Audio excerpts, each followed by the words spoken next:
Assalamualaikum dan salam sejahtera kepada Prof. Izham dan rakan-rakan sekalian. Saya akan teruskan dengan pembentangan fasa ketiga iaitu membina dan mereka bentuk pelan. Menurut buku ini, fasa ketiga di dalam mana-mana perancangan ialah membina dan mereka bentuk pelan. Ia dijalankan untuk memenuhi keperluan dan mengatasi masalah yang telah dikenal pasti semasa fasa 1 dan juga fasa 2. Menurut penulis buku ini, sebelum membina dan mereka bentuk pelan, 3 persoalan masalah akan dibangkitkan, iaitu apakah trend sosial, ekonomi dan politik yang akan menjejaskan konsep ini? Soalan yang kedua, setelah faktor tersebut dikenal pasti, bagaimanakah cara yang paling berkesan untuk mengatasi permasalahan yang timbul tersebut? Kemudian, persoalan yang ketiga ialah apakah pula perancangan untuk mencapai matlamat tersebut setelah cara dikenal pasti? Untuk membina dan mereka bentuk pelan perancangan pendidikan, 3 langkah telah diwujudkan melalui langkah ke-10, 11 dan 12. Langkah ke-10 ialah mengenal pasti corak dan trend terkini. Langkah ke-11 ialah membina matlamat dan objektif, dan langkah ke-12 barulah mereka bentuk pelan. Mari kita lihat apakah item utama yang terkandung di dalam langkah ke-10. Terdapat 7 topik utama diketengahkan iaitu yang pertama, mewujudkan latar belakang sesuatu kawasan yang menjadi sasaran. Ia melibatkan pengetahuan tentang penduduk dan fungsi penduduk serta saiz kawasan. Menurut penulis, semakin besar kawasan tersebut, maka semakin rendahlah kepadatan penduduknya. Namun menurut penulis lagi, melalui prinsip keempat, kawasan yang kecil juga cenderung untuk memiliki kepadatan yang rendah sekiranya standard kehidupan penduduk di situ adalah tinggi. Oleh yang demikian, seseorang perancang perlu merujuk kaedah yang sesuai untuk menyalurkan rantaian komoditi kepada penduduk sama ada melalui kaedah linear, planar atau spesial.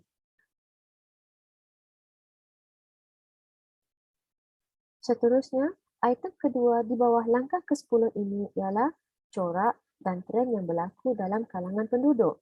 Secara ringkasnya, perancang perlu mengambil kira faktor perancang pendidikan yang cekap dan efisien yang mana seterusnya boleh melihat potensi penduduk dan persekitarannya.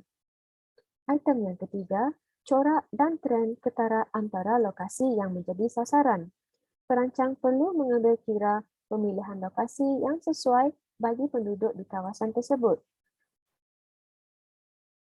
Seterusnya, item yang keempat, iaitu corak dan trend dalam pergerakan. Dalam bahasa mudah, item ini merujuk kepada keadaan lalu lintas, aliran trafik, cara penduduk turun kerja, jenis pengangkutan yang digunakan, transit, masa, keselamatan, keselesaan dan kos. Kerana ini semua menjadi faktor kepada terbentuknya institusi yang telah dirancang. Mari kita lihat kepada item yang seterusnya iaitu item yang kelima, corak dan trend ketara dalam ekonomi. Perancang perlu mengambil kira keadaan ekonomi semasa sesuatu kawasan yang menjadi sasaran. Perancang perlu mendapatkan data tentang pendapatan penduduk, pekerjaan penduduk dan budaya setempat yang diamalkan dalam kalangan komuniti.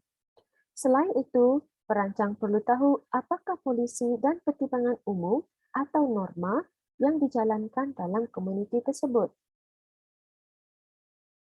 Item yang keenam, corak dan trend ketara aktiviti yang dijalankan secara kehidupan seharian dalam kalangan penduduk. Ini bermakna perancang perlu tahu 5 prinsip asas yang melengkapkan sistem aktiviti ini, iaitu tempat aktiviti dijalankan, masa dan jenis aktiviti, individu yang terlibat dalam aktiviti tersebut, peralatan atau objek fizikal yang digunakan untuk melaksanakan aktiviti, serta metod atau kaedah atau proses aktiviti. Model yang dinyatakan di dalam buku ini ialah aktiviti model yang merangkumi 7 fasa analisis pendidikan.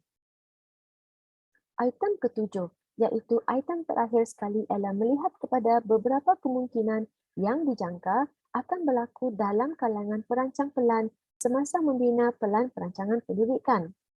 Perancang pelan mungkin menjadi penasihat kepada ahli politik sekiranya tempat tersebut dimonopoli oleh ahli politik berkenaan.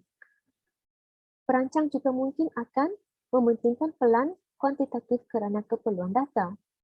Perancang juga mungkin menggunakan data coordinating dan data processing system dengan lebih mendalam dan meluas agar mempunyai kefahaman yang spesifik tentang kawasan tersebut. Selain itu, perancang mungkin memandang serius bentuk aktiviti yang selari dengan corak pembelajaran individu. Langkah ke-11 iaitu membina matlamat dan objektif. Peranan matlamat dalam perancangan pendidikan. Apakah keperluan matlamat?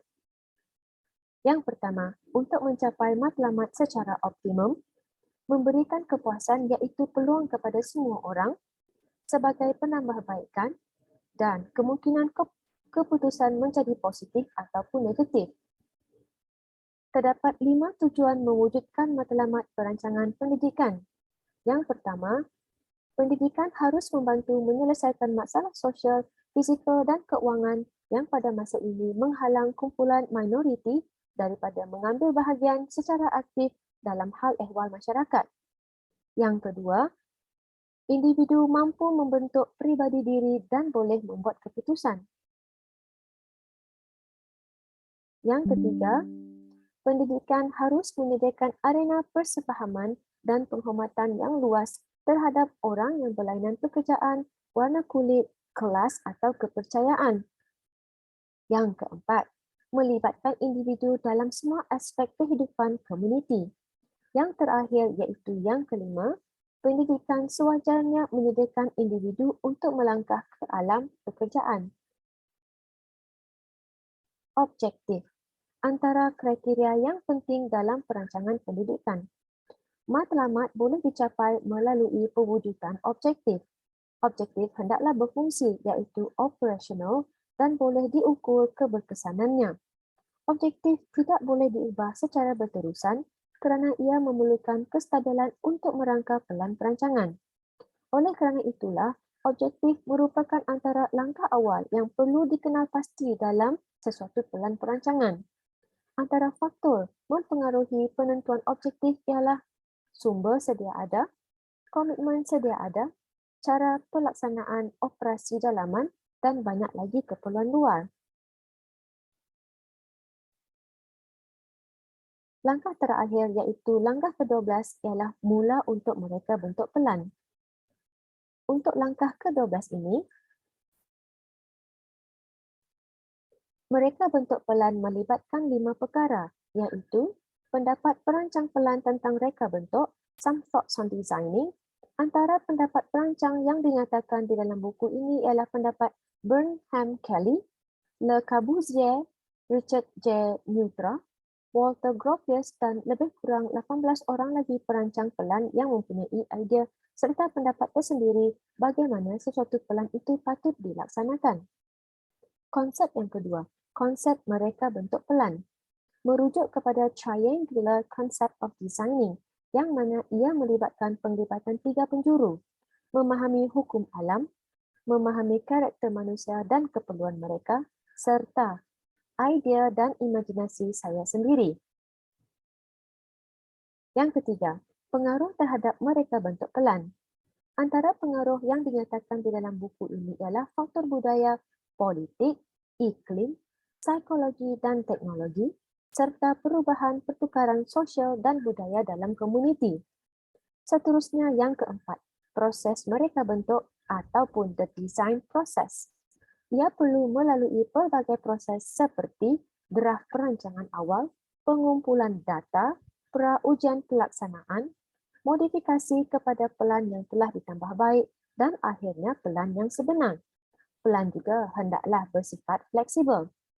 Yang terakhir, iaitu proses reka bentuk rancangan pendidikan, the educational designing plan process. Penulis menyatakan teknologi boleh menjadi alat untuk menjadikan pelan tersebut menjadi lebih berkesan. 3 prosedur dinyatakan di dalam buku ini, iaitu development of sketch plan, the educational planning method, and the educational plans. Sekian sahaja pembentangan saya. Terima kasih.